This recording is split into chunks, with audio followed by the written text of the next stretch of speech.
राधे राधे दोस्तों। शारदीय नवरात्रि में आपको यह संकेत साक्षात तभी मिलते हैं जब माँ आपके घर में बैठी हो, आप पर कृपा बरसाने वाली हो, आपका कर्ज और आपकी निर्धनता मिटाने आई हो और आपको संपूर्ण कष्टों से मुक्ति देने आई हो। तभी ऐसे संकेत प्राप्त होते हैं। भक्तों, जब आपके ऊपर नव दुर्गा की कृपा होती है तो यह संकेत मिलने शुरू हो जाते हैं। भक्तों, इस संकेत से आप पता कर सकते हैं कि माँ दुर्गा आपके साथ में है या फिर नहीं है। यह जानकारी सब आपसे छुपाना चाहते हैं। तो भक्तों, माता रानी अपने होने का एहसास अपने सभी भक्तों को कराती है, चाहे उनके छोटे भक्त हो या फिर चाहे बड़े भक्त हो। अपने सभी भक्तों को माता रानी अपने होने का एहसास सभी को कराती है। तो भक्तों, इस 10 संकेत से आप पता लगा सकते हैं कि माँ दुर्गा आपके साथ में है और ये साफ संकेत बताते हैं कि माता रानी आपके घर में आ चुकी है। तो संकेत जानने से पहले माता रानी के सच्चे भक्त वीडियो को प्यारा सा लाइक करके कमेंट में जय माता रानी का जयकारा जरूर लगाएं। भक्तों, ऐसा माना जाता है कि 9 दिनों तक चलने वाले शारदीय नवरात्रि के दौरान व्यक्ति मानसिक और शारीरिक रूप से मजबूत होता है। मनुष्य की आध्यात्मिक शक्ति बढ़ती जाती है। इस प्रकार लोग इच्छा, क्रोध, अहंकार, ईर्ष्या, लोभ आदि से मुक्त हो जाते हैं और उनका मन और शरीर शुद्ध हो जाता है और उनकी बुद्धि स्वाभाविक रूप से काम करने लगती है। आइए जानते हैं दोस्तों, माता रानी साथ में अगर हमारे होते हैं तो इस प्रकार के 10 संकेत मिलते हैं। कौन कौन से संकेत है, आइए थोड़ा इस वीडियो को ध्यान से सुनिएगा। तो आइए जानते हैं उन विशेष संकेतों को। तो दोस्तों, जब माता रानी आपके साथ में होती है तो यह 10 संकेत मिलते हैं जिससे आप पता लगा सकते हो कि माता रानी आपकी पूजा पाठ से प्रसन्न है, माता रानी आपके साथ में है। जब दोस्तों आपको पूजा के दौरान आंसू आने लगे, वैसे दोस्तों हम रोज की पूजा करते हैं लेकिन आंसू नहीं निकलते, लेकिन नवरात्रि के समय जब आप पूजा करें और आंसू आने लगे तो समझ जाना माता रानी आपके साथ में है। या फिर अगर आपको पूजा के दौरान ऐसा लगने लगे कि कोई आपके पीछे में खड़े हैं तो समझ जाना माता रानी आपके साथ साथ में, हमेशा आपके साथ में है। वह ऊर्जा स्वरूप बनकर आपके साथ में खड़ी रहती है। यह प्रथम संकेत है। भक्तों, दूसरा संकेत है कि अगर जुगनू टिमटिमाते हुए आपके कपड़े या शरीर पर चिपक जाना। दोस्तों, अगर जुगनू टिमटिमाते हुए आपके कपड़े या फिर शरीर में चिपक जाए तो समझ जाना माता रानी आपके साथ में है। क्योंकि दोस्तों, जुगनू को जोगिन कहा जाता है और यह माता रानी की परम सेविका है। जहां पर माता रानी की शक्तियां होती हैं, वहां पर जाकर के स्वतः ही चिपक जाते हैं तो आपके साथ में माता रानी रहेंगे, तो आपके शरीर में स्वतः ऊर्जा शक्ति जागृत हो जाएंगे, तो यह आकर के जबरदस्ती चिपकने लगते हैं। भक्तों, तीसरा संकेत है कि रात में अचानक से झटके के साथ आपकी नींद खुल जाए तो समझ जाना माता रानी आपके साथ में और माता रानी आपको जगाना चाहती है और माता रानी आपको कुछ संकेत देना चाहती है। इसके बाद चौथा संकेत है कि आपके आसपास में अगर इत्र है, लोबान है, धूप है, चमेली है या फिर अन्य पुष्प जो कि आपके घरों के आसपास में नहीं पाए जाते हैं, लेकिन फिर भी आपको उसकी सुगंध आ रही है, तो समझ जाना चाहिए कि माता आपके साथ ही मौजूद है। माता रानी जब आपके पास में होते हैं तो दोस्तों लोबान की खुशबू आती है, धूप और चमेली के पुष्प की खुशबू आती है और ऐसे पुष्प की खुशबू आती है दोस्तों जिसकी सुगंध हमने कभी नहीं ली, जो कि हमारे घरों के आसपास में नहीं होते हैं। तो इस संकेत से भी आप पता कर सकते हैं कि माता रानी आपके साथ में ही है। अब 5वां संकेत जानते हैं दोस्तों। यदि आपको नवरात्रि के दौरान अगर आपको स्वप्न में कोई छोटी कन्या दिखाई देती है, क्योंकि छोटी कन्याओं को देवी का ही स्वरूप माना जाता है, तो नवरात्रि में अगर आपको छोटी कन्या दिख जाए या फिर लाल वस्त्र दिख जाए, लाल कलर की झंडा दिख जाए, तो समझ जाना चाहिए कि माता रानी आपके साथ में ही है। इसी के साथ अगर ज्योत बत्ती जलाते समय अगर एक खास आकार ज्योत बत्ती में बनने लगे तो भी समझ जाना चाहिए कि माता रानी आपके साथ में है। दोस्तों, माता रानी नवरात्रि में यह संकेत अवश्य ही अपने सब भक्तों को दिखाती है। ये तो अभी आपने जान लिया कि माता साथ है तो ये संकेत मिलते हैं, लेकिन अभी हम ये जानेंगे कि तब कौन से संकेत मिलते हैं जब माता रानी हमारे घर में विराजमान हो चुकी है। तब कैसे पहचानेंगे कि माता रानी हमारे घर में प्रवेश कर चुके हैं। तो दोस्तों, इस बारे में भी आपको मैं विस्तार से बताऊंगा और आप इन संकेतों से पता लगा सकते हैं कि माता रानी आपके घर में आ चुकी है और फिर माता रानी आपके घर में आ जाए तो जल्द ही आपके दोस्तों जो दुख है वह कट जाते हैं और आपके दिन दुगनी रात चौगुनी तरक्की होती है, आपको मनोवांछित फल मिलता है। अधिकतर लोग जब माता रानी उनके घर में आती हैं, प्रवेश करती है, तो उन्हें पता नहीं होता कि माता रानी कब घर में प्रवेश कर गए और कब घर से चले गए। भक्तों, इन लक्षणों से आप पता कर सकते हैं कि माता रानी आपके घर में आ चुकी है। फिर दोस्तों, आपको क्या ऐसा करना है कि आपकी कोई भी मनोकामना तुरंत पूरी हो जाए, वह भी दोस्तों आज हम इस वीडियो में बताएंगे। अगर आप वह कार्य करते हो तो इससे फिर तत्काल मनोकामना पूर्ण होने लगती है। माँ दुर्गा चैतन्य होती, इसलिए इन दिनों में की गई सच्ची भक्ति का परिणाम माता दुर्गा हमें तुरंत दिखा देती है। और इस समय गलत कर्म करने से चैतन्य होने के कारण माता रानी अगर हम बुरा काम करें तो बुरा परिणाम भी तत्काल दिखाती और दंडित भी करती है। दोस्तों, नवरात्रि के पूरे 9 दिन हमें पूर्ण रूप से सात्विक विचार से रहना चाहिए। हमें 9 दिनों तक कपट, छल और द्वेष आदि का परित्याग कर देना चाहिए। माँ दुर्गा जिस घर में आती है उस घर को तीर्थों से भी ज्यादा पवित्र एवं शुद्ध कर देती है। वहां रहने वाले सभी लोग की बुद्धि भक्तिमय हो जाता है और घर एकदम शांत रहता है। आप भी अपने घर में चेक करना। यह अगर 10 में से कोई भी एक संकेत आपको मिलने लगे तो समझ जाना माता रानी आपके घर में आ चुकी है।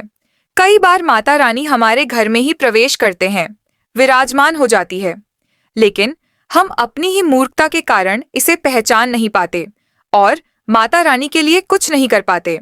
जबकि जब भी माता रानी प्रवेश करें तो आप अपनी मनोकामना शीघ्र पूरी करवा सकते हैं। तो भक्तों, आज इन संकेतों को जान लेते हैं कि माता रानी हमारे घर में प्रवेश कर चुके हैं। इन संकेतों को समझ लेते हैं। यह सब के बारे में विस्तार से बताऊंगा कि कौन कौन से फल फिर प्राप्त होते हैं। अगर आप माता रानी के सच्चे भक्त हैं तो वीडियो को ध्यान से सुनिएगा। अगर बार बार आपके घर में गौ माता का आना, जिस घर में माँ दुर्गा रहती उस घर में उनकी बहन कामधेनु उनकी सेवा के लिए, उनकी दर्शन के लिए बार बार घर के द्वार पर बिल्कुल ही आती है और यह घर के इर्द गिर्द घूमती रहती है, वहां से 9 दिनों तक नहीं भागती, तो समझ जाना कि माता रानी आपके घर में आ चुकी है। भक्तों, दूसरा संकेत मधुमक्खी का घर में आना। देखिए, मधुमक्खी को माँ दुर्गा की ब्राह्मणी स्वरूप कहे गए हैं। जिस घर में नवरात्रि में मधुमक्खी आती है तो समझ जाना उस घर में माता रानी आ चुकी है, क्योंकि जो मधुमक्खी है यह माँ दुर्गा के ही स्वरूप कहे गए हैं और यह अपने पूर्ण स्वरूप के दर्शन के लिए अर्थात नव दुर्गा के दर्शन के लिए सेविका बन करके आती है। तो समझ जाना आपके घर में माँ दुर्गा आ चुकी है। तीसरा संकेत है कि ज्योति का तीव्र रूप में जलना। जी हाँ दोस्तों, अगर आपने अपने घर में माता रानी की प्रसन्नता के लिए, भक्ति प्राप्त करने के लिए ज्योति स्थापित करके रखे हैं और अगर ज्योति की लौ तीव्र गति से चल रही है तो समझ जाना ज्योति के समक्ष स्वयं माता रानी खड़ी है और आपको भी अंतर आत्मा से माता रानी के होने का एहसास होगा। तो इस संकेत से भी पता कर सकते हैं कि माता रानी आपके घर में आ चुकी है। क्योंकि दोस्तों, जब भी ज्योति की लौ प्रचंड रूप से जलने लगे तो वह इसीलिए जलती है क्योंकि दोस्तों माता रानी और उनकी ऊर्जा से ज्योति लौ बढ़ जाती है। और भक्तों, अगर नवरात्रि में दीपक की बत्ती में फूल का बनना, अगर आपकी दीपक की बत्ती में अचानक से फूल बनने लगे तो समझ जाना नव दुर्गा माता आपके ऊपर बहुत प्रसन्न है, आपके ऊपर महत्वपूर्ण रूप से कृपा बरसा रही है और माता रानी आपके घर में आ चुकी है। अब आपके सभी दुख कष्टों को दूर करके माता इस लोक से फिर जाएगी, अर्थात आपके घर से जाएगी। 5वां संकेत बताते हैं कि बार बार घर में अगर काली चींटियां निकलने लगे, अगर काली चींटियां समूहबद्ध निकल रहे हैं और रास्ता काट रहे हैं तो समझ जाना माता रानी आ चुकी हैं, आपके घर में प्रवेश कर चुकी हैं। माता रानी दोस्तों, 6वां संकेत अचानक घर में मनमोहक सुगंध आने लगे। यदि आपको अपने घर में नवरात्रि के समय, पूजा के समय, मां दुर्गा की पूजा पाठ के समय अचानक से इत्र जैसा कोई सुगंध आने लगे, तीव्र सुगंध आने लगे, तो समझ जाना माता रानी आपके घर में प्रवेश कर चुके हैं। और नवरात्रि में यदि आपके पूजा स्थान पर ठंडी हवा चलने लगे तो समझ जाना माता रानी आ चुकी है और अपना होने का एहसास आपको करा रही है। तो इस संकेत से भी पता कर सकते हैं कि माता रानी आपके घर में आ चुकी है। भक्तों, 7वां संकेत, यदि नवरात्रि में किसी भी दिन फटे कपड़े पहने अगर कोई याचक आ जाए तो समझ जाना माता रानी आपके द्वार पर याचक बन करके आ चुकी है। नवरात्रि में कोई भी याचक आए तो खाली हाथ मत जाने देना, क्योंकि स्वयं माता रानी परीक्षा लेने के लिए हमारे घर में याचक बन करके आ जाती है। तो दोस्तों, नवरात्रि पर इस बात का विशेष कर आप ध्यान रखें कि अगर कोई भी याचक मांगने के लिए या कोई भी कन्या आपके घर पर मांगने के लिए आती है तो उसे खाली हाथ मत जाने देना। दोस्तों, अगर नवरात्रि में घर के मंदिर में छिपकली का दिखना माँ लक्ष्मी के आगमन का संकेत माना जाता है। माता रानी का प्रवेश माना गया है। मान्यता है कि इससे माँ लक्ष्मी की कृपा हो सकती है और धन लाभ होने के साथ कई शुभ समाचार भी मिल सकते हैं। लेकिन नवरात्रि के दौरान सबसे ज्यादा महत्व होता है कन्या पूजन का। दोस्तों, माना जाता है व्रत और उपासना से माता रानी इतना पसंद नहीं होती है जितना कि कन्या पूजन से होती है। नवरात्रि में छोटी छोटी कन्याओं को माता रानी का स्वरूप माना जाता है। कन्याओं को भोग लगाया जाता है, उन्हें प्रसन्न किया जाता है और बदले में आशीर्वाद मांगा जाता है। कन्याओं को प्रसन्न करने के लिए गिफ्ट आदि उपहार वगैरह दिए जाते हैं। माना जाता है अगर कन्याओं को कोई भेंट दी जाए और कन्याओं ने उसे खुशी खुशी स्वीकार कर ली तो इसका मतलब है माता रानी अर्थात माता वैष्णव ने भेंट स्वीकार कर ली। जिन पर कन्याएं प्रसन्न होती हैं तो समझो उन्हें माता रानी का आशीर्वाद मिल गया और माता रानी की कृपा से उन्हें मुंह मांगा वरदान प्राप्त होता है। नवरात्रि में 2 साल से लेकर 10 साल तक की कन्या का पूजन होना चाहिए। अष्टमी अथवा नवमी को कन्याओं के पैर धोकर भोजन कराना, उपहार आदि देना श्रेष्ठ माना जाता है। आपके घर में संपन्नता बनी रहे तथा धन की कोई भी कमी ना हो। कन्याओं को कोई सुंदर गिफ्ट दे सकते हैं। शास्त्रों में बताया जाता है कि कन्या जितना खुश होती है माता रानी उतना ही जल्द फल की प्राप्ति प्रदान करती है। ऐसे में आप कन्याओं को चॉकलेट बॉक्स दे सकते हैं तथा खूबसूरत कपड़े दे सकते हैं। याद रहे काले कपड़े ना दें और स्टील के बर्तन भी। दोस्तों, भले ही मर जाना, लेकिन 22 सितंबर से लेकर 1 अक्टूबर तक शारदीय नवरात्रि के इन 9 दिनों में गलती से भी यह 5 काम कभी मत करना, वरना माता रानी आपसे हो जाएंगी नाराज। घर में आएगी कंगाली और गरीबी। यदि आप भूल से भी शारदीय नवरात्रि पर इन कामों को कर देते हो तो माता रानी कभी भी आपको माफ नहीं करेंगी और आपको उल्टा श्राप दे देंगी। जी हाँ दोस्तों, इस बार की शारदीय नवरात्रि पर पूजा पाठ व्रत भले ही मत करना, लेकिन शारदीय नवरात्रि के इन पावन दिनों में इन 5 कामों को मत करना। ऊपर से इस बार की शारदीय नवरात्रि पूरे के पूरे 219 वर्षों के बाद आई है और इस वर्ष शारदीय नवरात्रि में अमृत सिद्धि और सर्वार्थ सिद्ध योग का अद्भुत संयोग बन रहा है। ऐसे में कुछ कार्यों को करने की सख्त मनाही हो गई है। तो हिंदू धर्म में शारदीय नवरात्रि का दिन माता रानी का माना गया है। इसीलिए इस दिन घर में सुख समृद्धि के लिए शारदीय नवरात्रि की विशेष पूजा अर्चना करने के साथ ही शारदीय नवरात्रि के व्रत भी रखे जाते हैं। लेकिन अगर आप इस दिन यह 5 कार्य करते हैं तो इससे धन का नाश होने की संभावना हमेशा रहती है और माता रानी आपसे नाराज भी हो सकती है, क्योंकि शारदीय नवरात्रि का दिन माता रानी को समर्पित होता है और हर व्यक्ति के घर में माता रानी का होना बहुत जरूरी होता है, क्योंकि आजकल बिना भगवान की कृपा से जीवन अत्यधिक कष्ट से भरा हो जाता है।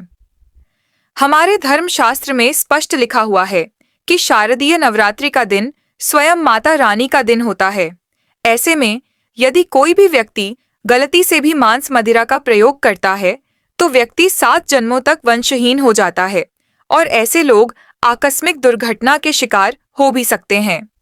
इसीलिए शारदीय नवरात्रि पर महिलाएं एवं पुरुष घर में तामसिक चीजों का प्रयोग ना करें और ना ही अपने घर के किसी भी सदस्य को करने दें। चलिए जानते हैं अगले काम के बारे में। दोस्तों, शारदीय नवरात्रि पर आपको अपना मन शांत रखना चाहिए। ऐसे शुभ एवं मंगलकारी दिनों पर किसी से भी लड़ाई झगड़े या कलह क्लेश नहीं करना चाहिए। दोस्तों, अगली बात, शारदीय नवरात्रि पर किसी महिला या कन्या का अपमान ना करें। वैसे तो स्त्री का अपमान केवल एक दिन ही नहीं बल्कि कभी भी नहीं करना चाहिए। माता लक्ष्मी को स्त्री का स्वरूप माना जाता है। ऐसे में अगर आप शारदीय नवरात्रि के दिन किसी स्त्री को अपमानित करते हैं तो ऐसा करने से माता लक्ष्मी का अपमान माना जाता है। जिन घरों में महिला का सम्मान नहीं किया जाता है वहां माता लक्ष्मी कभी नहीं आती है। इसलिए शारदीय नवरात्रि पर पति पत्नी को भूल कर भी एक दूसरे से लड़ाई नहीं करनी चाहिए। माना जाता है कि इस मतभेद से बड़ी परेशानी पैदा हो जाती है। शारदीय नवरात्रि पर ऐसा कोई भी काम ना करें जिससे दाम्पत्य जीवन में परेशानी आ जाए। शारदीय नवरात्रि के पावन दिनों में मांसाहार भूल कर भी नहीं करना चाहिए। इसके अलावा इस दिन अल्कोहल पीने से भी बचना चाहिए। अगर संभव हो तो शारदीय नवरात्रि पर पूर्ण सात्विक भोजन करें। इस दिन मांस मदिरा का सेवन करने से घर में अशांति आती है और माता रानी नाराज हो जाती हैं और ऐसे घरों को छोड़कर चली जाती हैं। दूसरी बात भक्तों, शारदीय नवरात्रि पर काले कपड़े नहीं पहनने चाहिए। शारदीय नवरात्रि के दिन काले रंग के कपड़े पहनना भी अशुभ माना जाता है, क्योंकि काला रंग नकारात्मक ऊर्जा का प्रतीक होता है और इसे तामसिक गुण से जुड़ा हुआ माना जाता है। इस दिन साधक को सफेद, पीला, हरा या अन्य हल्के रंग के कपड़े पहनने चाहिए, क्योंकि यह रंग सकारात्मक ऊर्जा को आकर्षित करते हैं और पूजा की प्रभावशीलता बढ़ाते हैं। माता रानी का ध्यान करने के लिए हल्के और शुद्ध रंगों के कपड़े पहनने चाहिए। भक्तों, तीसरी बात, शारदीय नवरात्रि के दिन देर तक ना सोएं। शारदीय नवरात्रि के दिन देर से सोना और देर से उठना शुभ नहीं माना जाता। यह दिन विशेष रूप से जागरण और तपस्या का दिन है।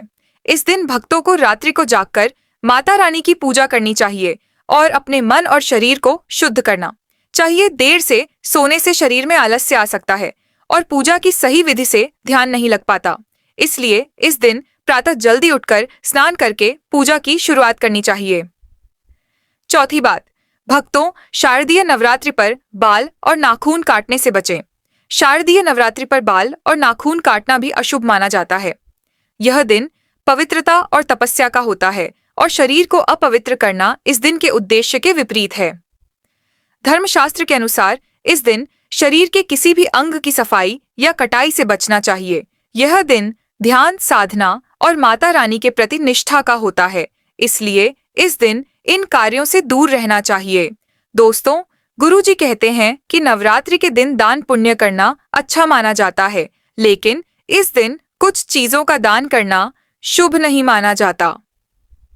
नवरात्रि के इन 9 दिनों में किसी भी व्यक्ति को सरसों के तेल का दान नहीं करना चाहिए। माना जाता है कि सरसों तेल का दान करने से शनि ग्रह कमजोर होता है।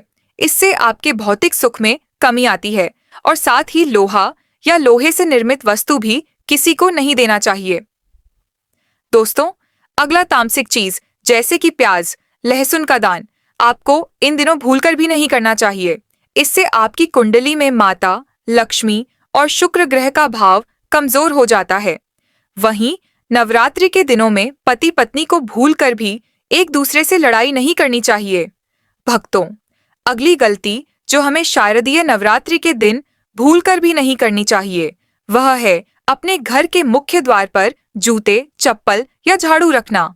अगर घर के मुख्य द्वार पर झाड़ू या चप्पल रख दी जाती है तो माता लक्ष्मी तुरंत वहां से लौट जाती है और जब लक्ष्मी घर में नहीं आती तो दरिद्रता का वास होता है। यह घर में पैसों की तंगी और बुरे समय की शुरुआत करता है।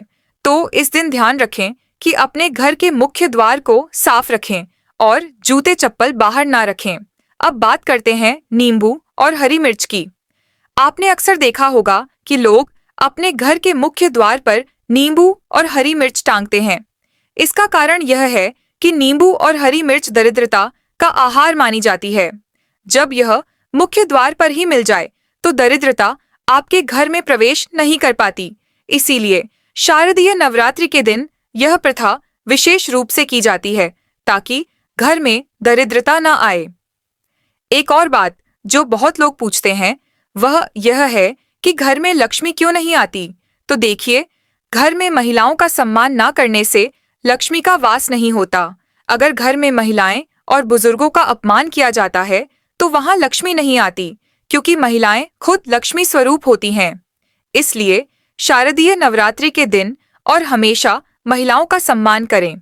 इसके साथ ही घर में कभी भी खंडित मूर्तियों की पूजा नहीं करनी चाहिए। बहुत लोग अपने मोह के कारण टूटी फूटी मूर्तियों की पूजा करते रहते हैं, लेकिन शास्त्रों के अनुसार जहां खंडित मूर्तियां होती हैं, वहां देवी देवता का वास नहीं होता। तो अगर घर में किसी भगवान की मूर्ति टूट गई हो या फोटो फट गई हो, तो उसे मिट्टी में दबा दें या नदी में प्रवाहित कर दें। शारदीय नवरात्रि के दौरान शादीशुदा महिलाओं को या किसी भी महिला को एकदम सफेद रंग के कपड़े पहनकर पूजा पाठ नहीं करना चाहिए। साथ ही साथ एकदम काले रंग के कपड़े भी नहीं पहनना चाहिए। इससे पूजा व्रत आदि खंडित हो जाती है, क्योंकि रंग को शोक का प्रतीक माना गया है। भक्तों, माता की चौकी जब आप लगाएं तो उसके नीचे कागज नहीं लगाना चाहिए।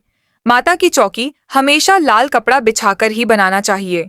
हमेशा याद रहे, नवरात्रों के इन 9 दिनों तक व्रतधारी को अपना आसन चौकी के आगे ही लगाना चाहिए। अगर दोस्तों, माता रानी की यह वीडियो आप लोगों को अच्छी लगी है तो वीडियो को लाइक करके चैनल सब्सक्राइब करना ना भूलें। मिलते हैं ऐसे ही एक और आध्यात्मिक वीडियो के साथ। तब तक के लिए राधे राधे।